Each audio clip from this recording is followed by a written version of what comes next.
wala rasula ba'da. Amma ba'd, yaqulu jalla jalalu fi kitabihil karim. A'udzu billahi minasy syaithanir rajim. Bismillahirrahmanirrahim. Innal ladzina qalu rabbuna Allah tsumma istaqamu tatanazzalu 'alaihimul malaika alla takhafu wa la tahzanu wa abshiru bil jannati allati kuntum tu'adun. Wa qala Rasulullah sallallahu alaihi wasallam, laisal mu'min bit-ta'an walal la'an walal fahis walal badi. Hadis sahih rawahu Ahmad wa Tirmidzi. Wa qala fi hadisin ukhra, la yanbaghi lisiddiqin ayyakuna la'anan. Sahih rawahu Muslim. Hadirin jamaah sekalian, para ikhwan, akhwat, jamaah majelis ilmu Selasa malam Rabu, barakallahu fikum. Pada kesempatan malam hari yang berbahagia ini, alhamdulillah wa syukurillah, kita semua dapat berkumpul bermuajah di tempat yang sangat mulia, dikaji di dalamnya ayat-ayat suci yang mulia, hadis-hadis yang mulia, berkumpul di masjid yang mulia, dalam majelis yang mulia. Semua yang hadir insyaallah orang-orang yang hatinya mulia. Amin, Allahumma amin.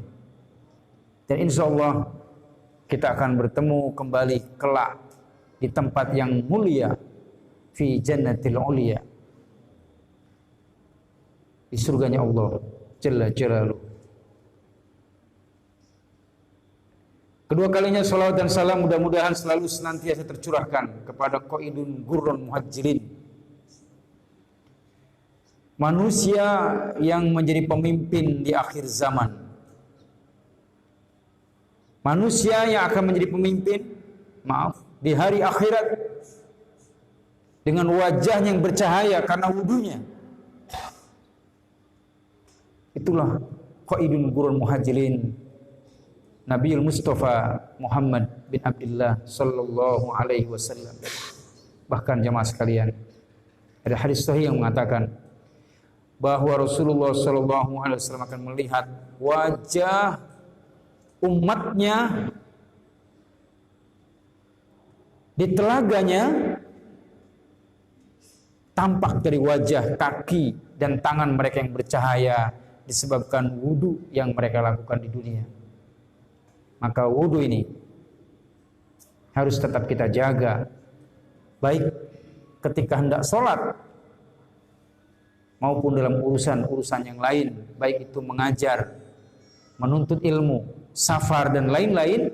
Mestinya kita selalu menjaga wudu, menjaga wudu. Hadirin jemaah sekalian, barakallahu fikum. Pada kesempatan malam hari yang berbahagia ini, kajian kita temanya adalah ensiklopedi larangan mencela dalam Islam.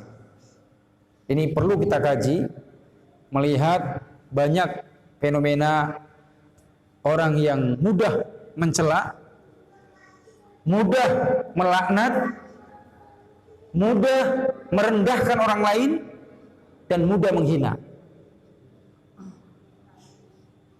Padahal mencela, melaknat, menghina, merendahkan orang lain bukan sifat orang mukmin.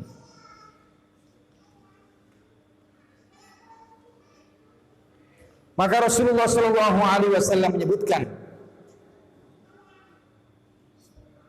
dalam hadis yang tadi saya bacakan, laisal mu'min bit-ta'an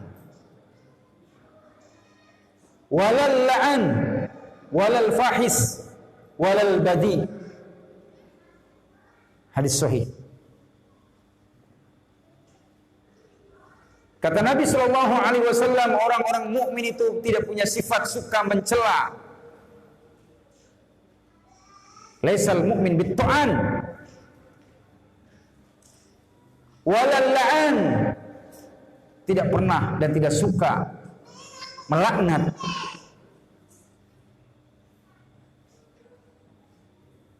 Walal fahis, dan tidak pernah berkata kotor,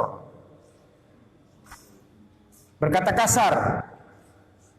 Walal badhi, dan tidak pernah berkata jorok. Perkataannya Pak, orang mukmin mereka jauh dari sifat melaknat, ta'an, mencela, fahis, berkata kasar dan buruk, faksha, walal badhi, dan orang-orang mukmin mereka jauh dari perkataan yang jorok. Sehingga Nabi katakan, wala yambagi lil mu'min aw lisiddiqin ayakuna la'inan aw la'anan. Tidak seyogianya bagi seorang mukmin menjadi orang yang suka melaknat dan suka mencela dan suka berkata kotor, keji dan mungkar. Ini sifat orang-orang nifak. Ya. Bukan sifat orang-orang mukmin, karena pada mereka tidak melekat sifat yang buruk ini. Dalam bahasa hadis namanya syab.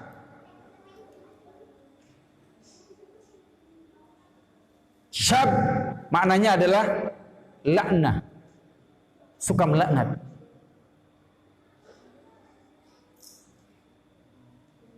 Maka seorang mukmin dia tidak suka mencela, tidak suka melaknat, tidak berkata kotor, tidak berkata keji, faksha, walal badhi, dan dia tidak berkata jorok dengan ucapan-ucapan yang merendahkan orang lain.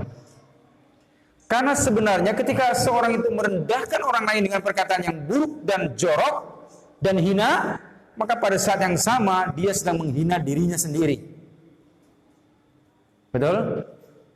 Jadi kalau orang mukmin mengatakan satu kalimat yang buruk, kalimat yang merendahkan orang lain, maka pada saat yang sama sebenarnya dia sedang merendahkan dirinya sendiri. Karena orang mukmin tidak pernah punya sifat dengan pongah dan jumawa merendahkan orang lain. Dan ini bukan sifat mukmin muwahhid. Dan ada satu hadis yang mengatakan, ketika Nabi Shallallahu Alaihi Wasallam ditanya oleh seorang sahabat, ya Rasulullah, mungkinkah orang mukmin berbuat nista? Mungkin. Mungkinkah orang mukmin jatuh pada perbuatan zina, perbuatan dosa? Mungkin. Tetapi ya Rasulullah, mungkinkah seorang mukmin punya sifat dusta? Beliau katakan tidak mungkin. Orang mukmin punya karakter dusta. Tidak mungkin. Itu artinya bahwa dusta bukan sifat orang mukmin. Maka tidak boleh kita menjadi orang yang mudah berdusta, terlebih dalam urusan agama. Bahkan ada hadis jamaah sekalian, ketika Rasulullah mengingatkan bahwa kita tidak boleh mengatakan pada anak kita, nak kemari, ini ada sesuatu buat engkau. Ada oleh-oleh, ada burung, ada benda yang menarik buat anak kita, ternyata tidak ada. Itu termasuk bohong, hoax. Ya. Dan orang mukmin tidak punya sifat suka menyebarkan hoax, berita-berita yang dusta. Orang mukmin mungkin saja jatuh pada perbuatan-perbuatan dosa, tapi dusta itu tidak boleh menjadi karakter orang mukmin. Maka layam bagi, tidak seyogianya orang mukmin dia punya karakter dusta. Karena kalau dia udah berdusta dalam satu perkara, untuk menutupi dustanya dia harus dusta lagi. menutupi dusta yang kedua, dia harus dusta. Maka jangan ada dusta dalam diri kita, terutama dalam urusan din. Begitu pula dalam urusan dunia. Tidak boleh kita menjadi pendusta, apalagi menjadi pendusta agama. Wal iyazubillah. Jamaah sekalian, barakallahu fikum. Maka jangan menjadi orang-orang yang suka mencela dan melaknat, karena itu bukan pribadi seorang mukmin. La tasubbu. Jangan suka mencela.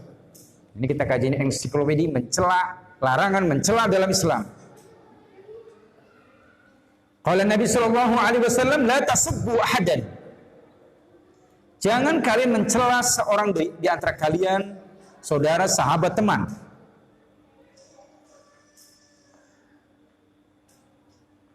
La tasubbu Qur'an. Ya. Hadis sahih dari Abu Daud, disahihkan Syalbani. Jangan kalian mencela orang merdeka. Ya. Wal abdan. Jangan mencela budak. Orang merdeka enggak boleh dicela, budak enggak boleh dicela.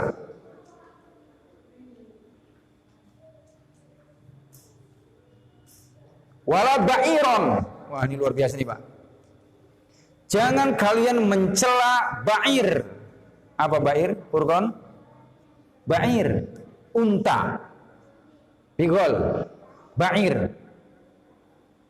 Wala syat. Dan jangan kalian mencela kambing. Nah, sekarang saya minta kepada jamaah sekalian tolong angkat tangan. Siapa di antara jamaah yang di rumah pelihara kambing, punya kandang kambing dan ada kambingnya? Angkat tangan. Yang suka pelihara kambing dan ada kambing di rumah. 1. Siapa lagi? Pak Lala ada? 2. Siapa lagi? 3. 4. 5. Berbahagialah para ikhwan yang memelihara kambing. Karena pada syat, pada gonam, pada kambing itu adalah daging yang penuh dengan berkah, daging kambing. Memeliharanya, kita punya kandang kambing, kita pelihara kambing, ini mengandung keberkahan. Berkah.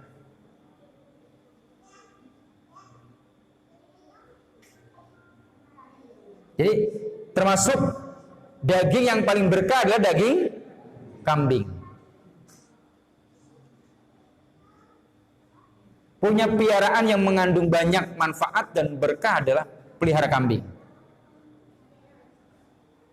Bagus sekali kalau kemudian diperdengarkan pada ternak kita bacaan-bacaan Al-Quran. Ya, ini ada riset menarik di Eropa. Ada salah seorang ustadz kita di Jawa berangkat ke Eropa, kemudian melihat seorang umahat, kerjanya adalah sekeluarga memelihara ayam, sebanyak 60.000 ayam di kandangnya.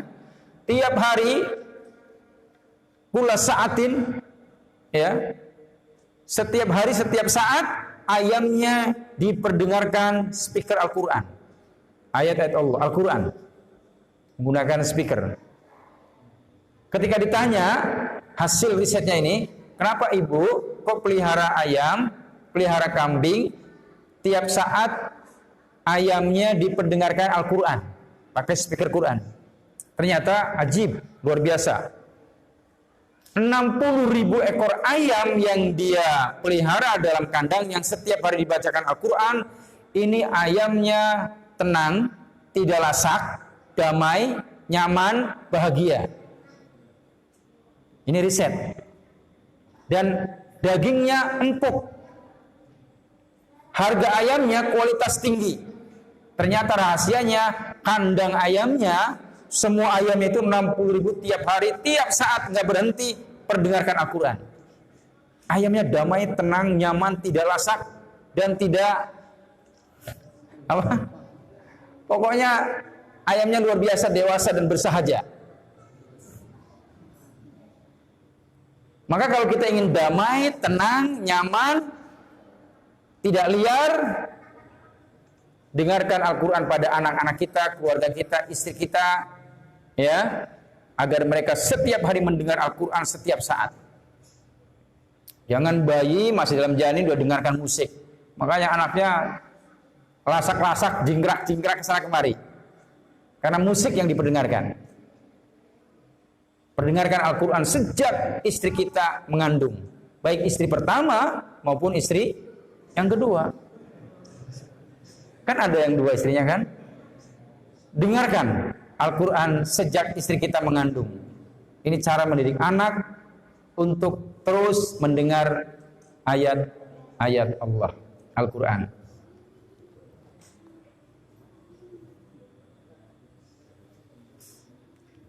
La tasubbu ba'irun wala satan. Jangan kalian mencela unta, jangan kalian mencela kambing.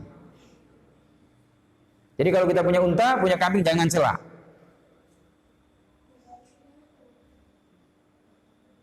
Dan sekali lagi, pelihara kambing memiliki keberkahan yang luar biasa. Maka upayakan jamaah punya peliharaan kambing. Hadis sahih, rawahu Abu Dawud, larangan mencela kambing dan larangan mencela unta.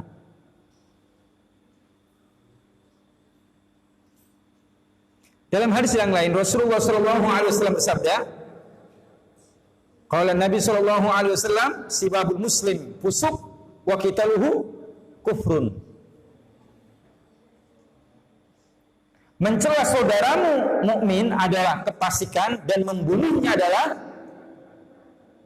kekafiran. Dan Allah mengatakan siapa yang membunuh orang mukmin satu saja, maka sama dia telah membunuh seluruh umat manusia. Begitulah berharganya nyawa seorang mukmin. Ya, lebih baik hancur Ka'bah dibandingkan nyawa seorang mukmin tumpah darahnya. Itu kemuliaan jiwa seorang mukmin dan larangan menumpahkan darah orang-orang beriman. Begitu mahal harga seorang mukmin.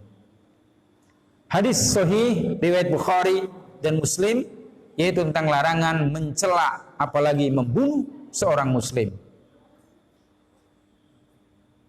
Kemudian jemaah sekalian, satu hari ada seorang ummahat di zaman Nabi namanya Ummu Musayyab.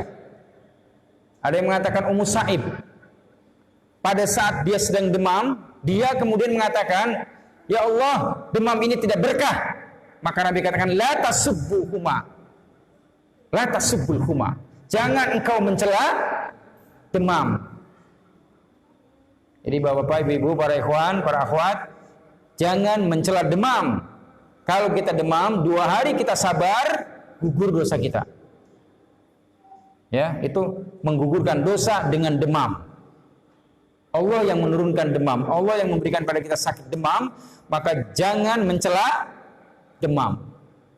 Ya, wanita ini mengatakan, sungguh demam ini enggak berkah. Nabi katakan, la tasubul huma. Jangan engkau mencela demam. Jadi kalau kita demam, segera kusuk sama Pak Bakar. Mana Pak Bakar? Kusuk sama Pak Abu Bakar, kemudian minum habatus sauda.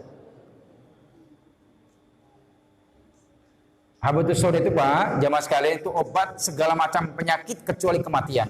Dulu di Andalusia ada ulama, kita katakan ulama ya, dia aktivis ulama katakan, tetapi dia belajarnya tidak ikut tuntunan ulama, dia apa namanya? Otodidak.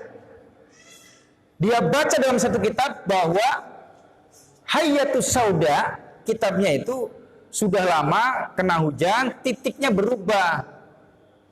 Harusnya adalah Habbatus Sauda, dia baca, dia sampaikan pada komunitasnya, Hayatus Sauda dawaun likulli da'in.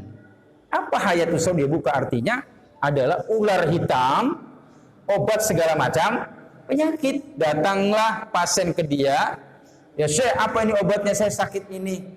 Kemudian dia mengatakan, menurut kitab ini obatnya adalah Hayatus Sauda, yaitu ular kobra yang udah hitam.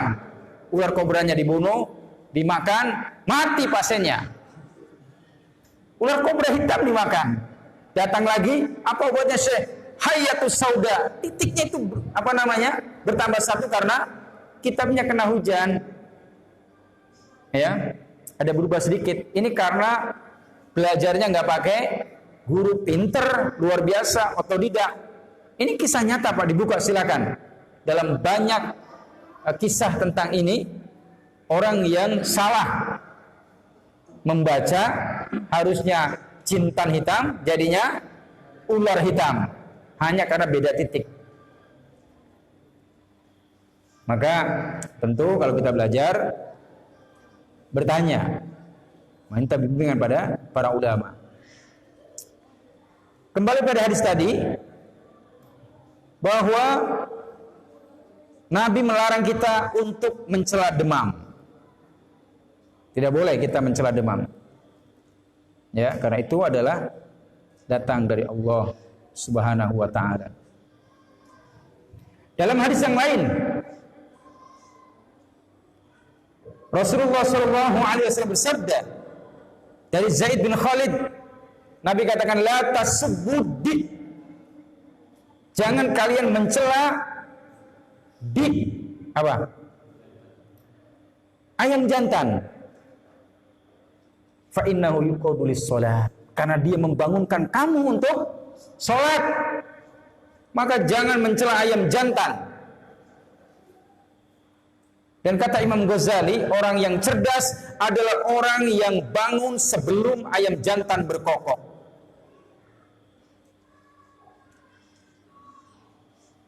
Saya dulu waktu kecil, saya ingat, saya dari Jawa Barat, aslinya, itu kalau ayam jantan di sana berkokok jam 3.40 atau jam 3, maka usahakan jam 3 udah bangun. Tapi di Payanas, 4:30 belum berkokok ayam. Alhamdulillah, jadi agak sedikit pagi kita bangun. Tapi kalau di Jawa Pak, kita bangun 4:30, itu orang malas. Cobalah nanti tengok, jamaah sekalian ya, ke Jawa, kemudian bangun subuh jam 5, maka Anda minal kusala, termasuk golongan orang-orang yang malas kalau bangun jam 4:30. Kita di sini bangun 4:30 termasuk orang yang rajin. Kalau di sana, aduh, orang malas itu.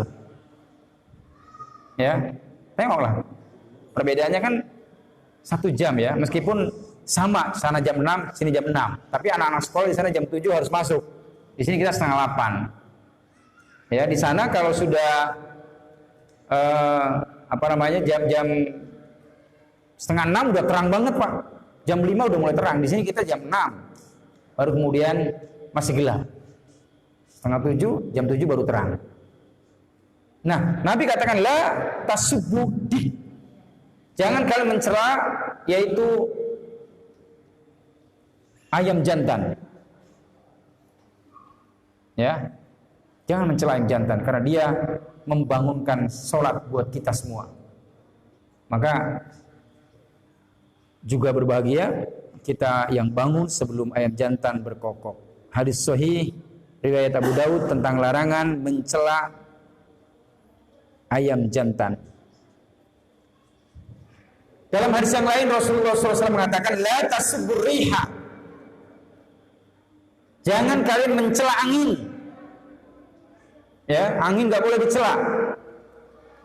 Dan Nabi SAW disebutkan dalam satu riwayat bahwa beliau ketika melihat angin puting beliung, dia akan masuk dalam masjid dan tidak akan keluar masjid sampai angin puting beliungnya hilang. Itu karena rasa takutnya pada Allah. Bahkan bukan hanya puting beliung, Nabi SAW kata Ibunda Aisyah, jika melihat mendung gelap, gulita hitam di atas langit, awan gelap, maka Nabi masuk masjid, galau, gelisah, lalu minta sama Allah pertolongan, minta ampunan, karena beliau takut jangan-jangan yang turun dari awan bukan hujan tapi azab, seperti kaum Ad, Samud dan kaum-kaum yang lain. Makanya tidak semua mendung akan turun hujan. Nanti bapak-bapak ikhwan-ikhwan pernah baca majalah Sabili Tahun 96 saya menulis sebuah artikel di majalah Sabili, judulnya Mendung Tak Berarti Hujan. Kisah tentang Nabi yang sangat takut jika melihat mendung. Itu saya tulis tahun 96 Pak, di majalah Sabili, tebal. Ada yang pernah baca majalah Sabili? Majalah tahun 90-an. Itu pertama kali saya menulis, ya sebelum menulis buku, adalah menulis sebuah artikel berjudul Mendung Tak Berarti Hujan. Ini lagu siapa ini? Ya, ada lagunya itu. Tapi yang jelas alhamdulillah saya tulis hadis ini sebagai peringatan buat kita semua bahwa ternyata tidak semua mendung akan turun hujan. Bisa jadi mendung tadi akan menurunkan azab. Maka Nabi sangat takut kalau datang mendung awan yang gelap gulita. Ibunda Aisyah melihat Nabi sangat galau, gelisah, takut jangan-jangan yang datang bukan hujan, tapi yang turun adalah azab yang sangat mengerikan. Terutama hari ini ketika perbuatan dosa sudah dianggap biasa. Ada satu pernyataan dari Imam Al-Qurtubi dalam tafsirnya, ada dosa yang akan membawa kalian pada kematian yang buruk, dan dosa itu bernama dosa yang tersembunyi. Apa itu? Orang nggak tahu, dia melakukannya. Temannya nggak tahu, dia melakukan. Apakah riba, apakah onani, apakah liwat, dan lain-lain. Na'udzubillah, tsumma na'udzubillah min dzalik. Ya Allah, jauhkanlah kami dari perbuatan-perbuatan nista seperti ini. Waliyazubillah. Jangan mencela angin. Ya. Dan Nabi katakan dalam hadis yang lain, la tasubbu dahra. Jangan kalian mencela masa. Termasuk la tasubbul maqar, jangan mencela hujan. Jangan mencela panas. Jangan mencela panas. Hujan jangan dicela, panas jangan dicela. Hujan alhamdulillah. Panas alhamdulillah. Dingin alhamdulillah. Sejuk alhamdulillah. Maka jangan mencela masa, jangan mencela waktu, jangan mencela hujan, jangan mencela terik matahari. Dan dalam hadis lain Nabi katakan, la tasubbut ta'am. Jangan mencela makanan. Itu akhlak Nabi. Beliau tidak pernah mencela makanan buatan istrinya. Maka jamaah sekalian, para suami, jika istri antum masak, jangan cela. Enak tidak enak. Enak makan, tidak enak no comment. Jangan dikomen. Ya. Jangan dicela ketika istri antum semua hanya masak ikan bawal dan ikan jenahar, ikan kepiting dan ikan nila. Jangan dicela. Enak makan, gak enak gak usah dikomen. Itu akhlak Nabi. Itu akhlak yang dicontohkan oleh Nabi, yang dikatakan oleh Bunda Aisyah bahwa Nabi jika makan kemudian rasanya menunya enak, dimakan. Mengucapkan alhamdulillah kepada Allah. Jika tidak enak, beliau mengatakan jangan dikomeni. Diam. Ya. Perkaranya kita disyariatkan untuk memuji masakan istri kita. Jangan kita pelit dengan pujian. Kemudian jamaah sekalian, dalam hadis yang lain Rasulullah SAW mengatakan, la tasubbu ashabi. Jangan kalian mencela sahabat-sahabatku. Sahabat-sahabat Nabi yang mulia. Tidak boleh mencela mereka. Karena kemuliaan mereka dibandingkan dengan kita jauh seperti langit dan bumi. Maka jangan mencela sahabat Rasulullah SAW. Jangan seperti orang Syiah yang mencela dan mencaci maki sahabat-sahabat Nabi yang mulia. Tidaklah orang mencela sahabat Nabi kecuali mereka-mereka orang-orang yang jindik, Karenanya jangan mencela sahabat-sahabat yang mulia. Mereka adalah kaum yang dibangkitkan Allah, yang diutus, yang dijadikan panutan bagi seluruh umat Islam, yang membersamai Nabi Muhammad SAW dalam suka dan duka. Sehingga kewajiban kita adalah memuliakan sahabat Rasulullah SAW. Kemudian jamaah sekalian, Rasulullah SAW juga memberikan pada kita peringatan, jangan mencela istri-istri kalian. Jangan mencela mereka. Jangan mencela saudara-saudara mukmin kalian. Kalau terhadap saudara mukmin, tetangga, sahabat, teman tidak boleh kita mencelanya, maka terhadap istri lebih lagi untuk tidak boleh mencela mereka. Ya. Karena ada orang yang mencela istrinya dengan kalimat-kalimat yang buruk. Padahal tadi Nabi katakan seorang mukmin tidak boleh bitto'an, walal la'an, walal fahis, walal badi. Seorang mukmin terhadap saudaranya, sahabatnya, temannya, termasuk istrinya tentunya tidak boleh berkata kotor, jorok, kasar, faksha, mungkar, mencela dan melaknat. Li'an, enggak boleh. Hal yang tidak perlu dili'an, dilaknat, kemudian dilaknat. Maka Nabi melarang kita mencela saudara seiman, sahabat, teman, termasuk adalah istri-istri kita. Karena wanita-wanita soleha ini adalah wanita-wanita yang mesti kita muliakan. Dan terutama ini para ummahat, ibu-ibu dengar suara saya. Para ibu, para ummahat, jadilah wanita yang betah di rumah. Kemarin saya bikin status di WA, wahai wanita soleha, betah-betahlah kalian di rumah. Jangan suka keluyuran, kecuali dengan suami kalian. Kalau keluar sama suami, hanya masalah. Tapi kalau ada seorang wanita keluyuran sendirian dengan banyak alasan, meskipun untuk belajar bekam, meskipun belajar bahasa Arab, belajar apa lagi? Tata boga, lalu kalian keluyuran sendirian, ya, tidak jelas juntungnya kemana, suaminya ditinggal, maka menangislah wahai wanita soleh, menangislah dengan dosa-dosamu, karena kalian telah melanggar syariat keluyuran tanpa suami. Jadi kalau keluyuran boleh, dengan syarat keluyuran bersama suami.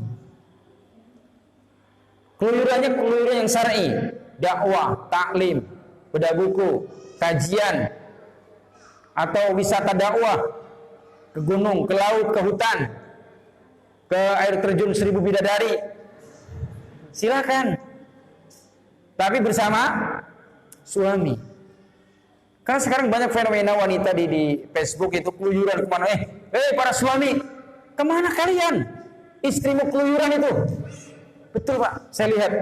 Ini di mana suaminya?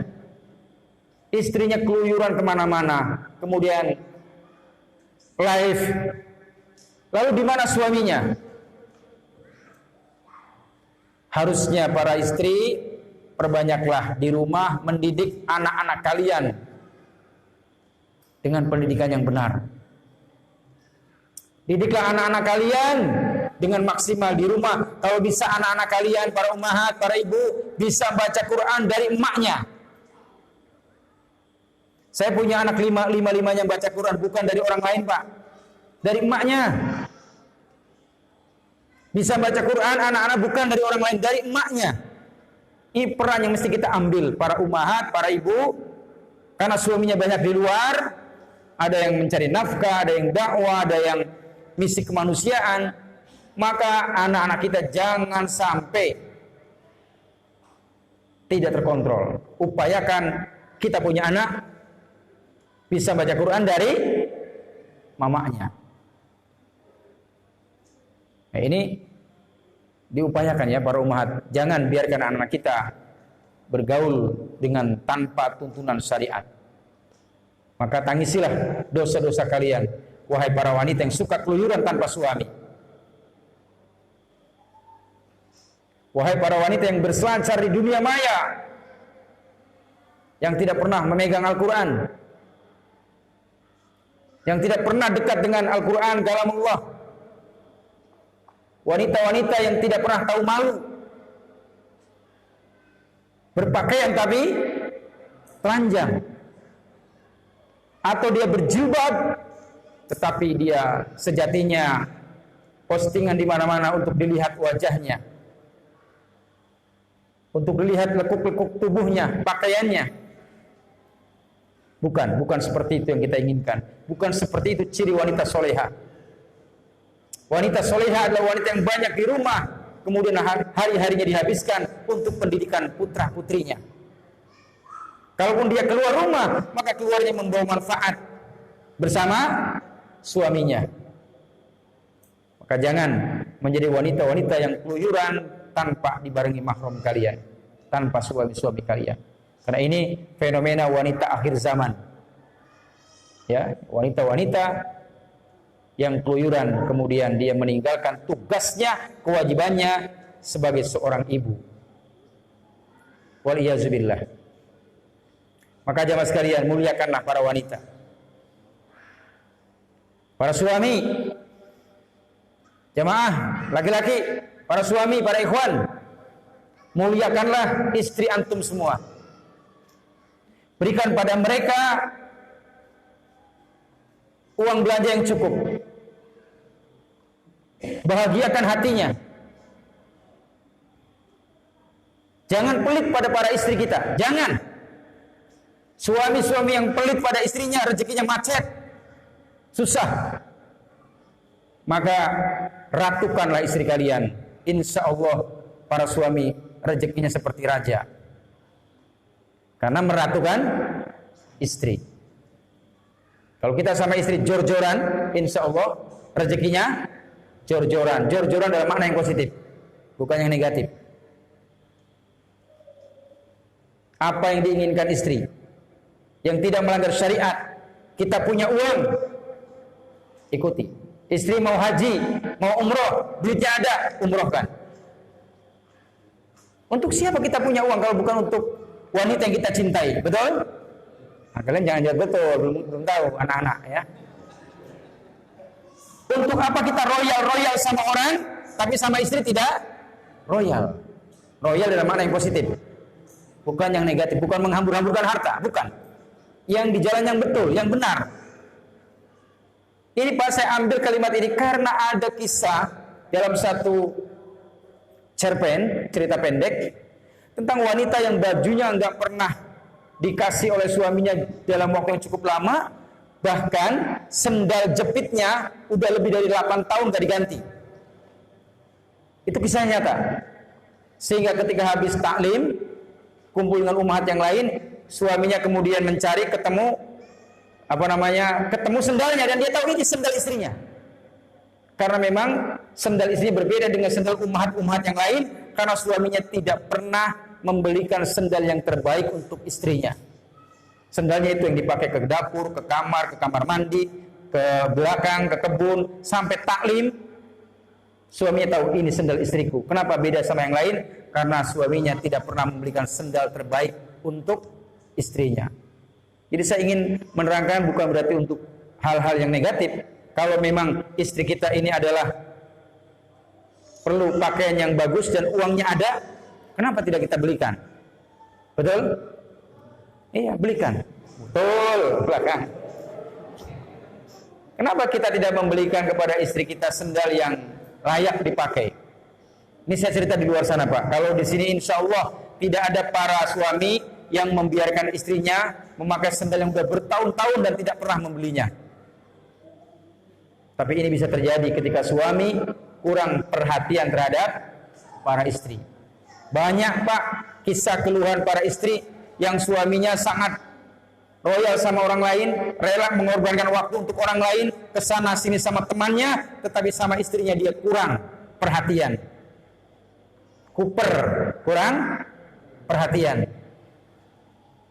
Maka sebenarnya mestinya kalau kita sama teman rela berkorban, korban waktu, korban harta, mestinya kepada istri harus lebih dari itu. Betul nggak?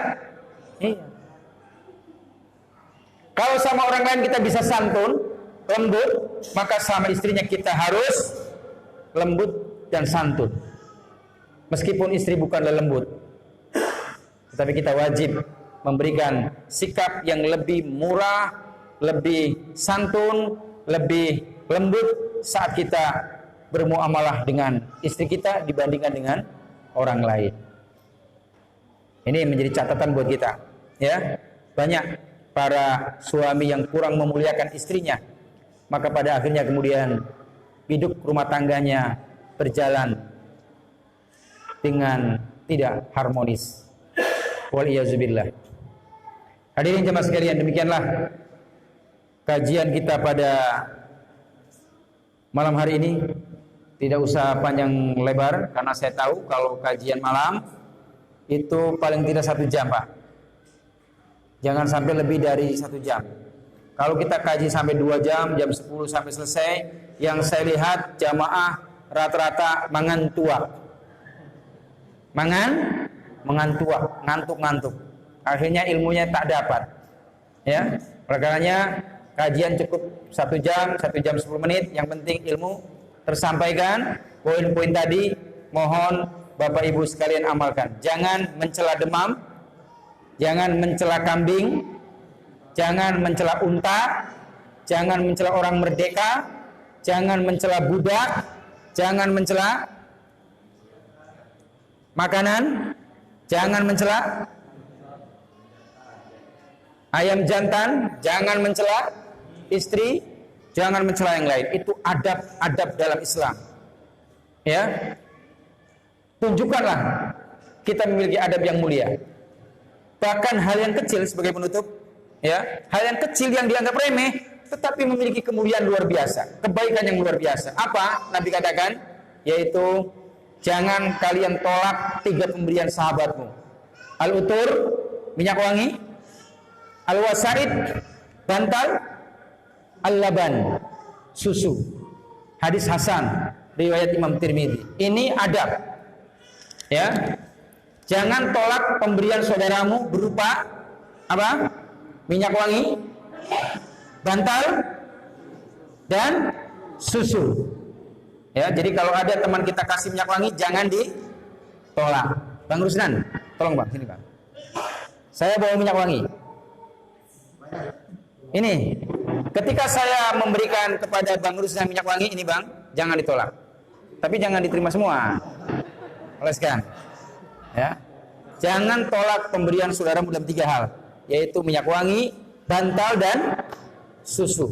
Maka saya sampaikan kepada jamaah sekalian, kalau kita mendapatkan 3 pemberian ini, jangan kalian tolak sebagaimana perintah dari Nabi. Demikian, barakallahu fikum. Assalamualaikum warahmatullahi wabarakatuh.